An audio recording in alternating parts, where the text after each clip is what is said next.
JFT Hindi मई 9।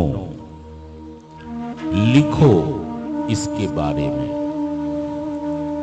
हम notebook लेकर बैठ जाते हैं, मार्गदर्शन मांगते हैं, कलम उठाते हैं और लिखना शुरू कर देते हैं।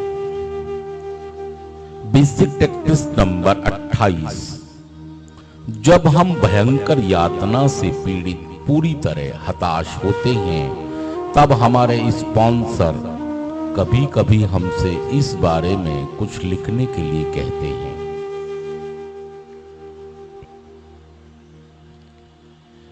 यद्यपि कॉपी निकालते हुए हम अनिच्छावश और मुंह बिगाड़ते हैं, पर हम जानते हैं कि अनंत यह हमारे लिए काफी सहायक सिद्ध होगा।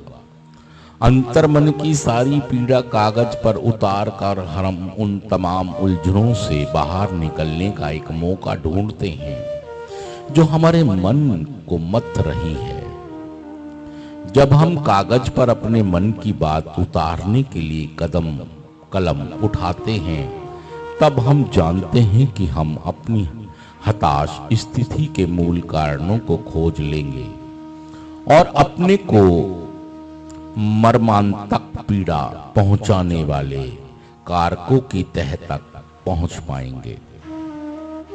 लेखन कार्य बहुत उपयोगी हो सकता है, खासकर तब जब हम बाकायदा कदम बा कदम कार्य कर रहे हों।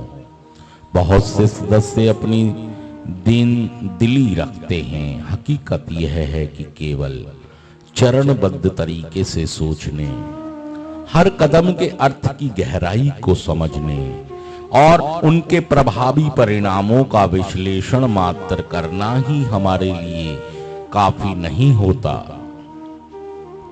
दैहिक तौर पर लेखन कार्य में कुछ न कुछ ऐसा अवश्य है जो हमारे दिलो दिमाग में सुधार के सिद्धांतों के जमने में अत्यंत कारगर सिद्ध होता है। केवल मात्र लिखने भर से हमें जो लाभ मिलता है वह कई तरह का होता है। चिंतन में स्पष्टता, अंतर्मन के बंद दरवाजों की कुंजी पा लेना और अंतरात्मा की आवाज कुछ एक उपयोगी लाभकारी उपलब्धियां हैं। लिखना हमें अपने प्रति ईमानदारी सिखाता है।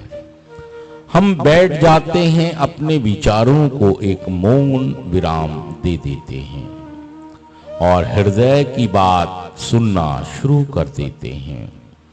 ऐसे में गहन खामोशी में हम जो कुछ सुनते हैं वह सब एकदम खालिश सत्य होता है और उसी को हम कागज पर उतार लेते हैं। सिर्फ आज के दिन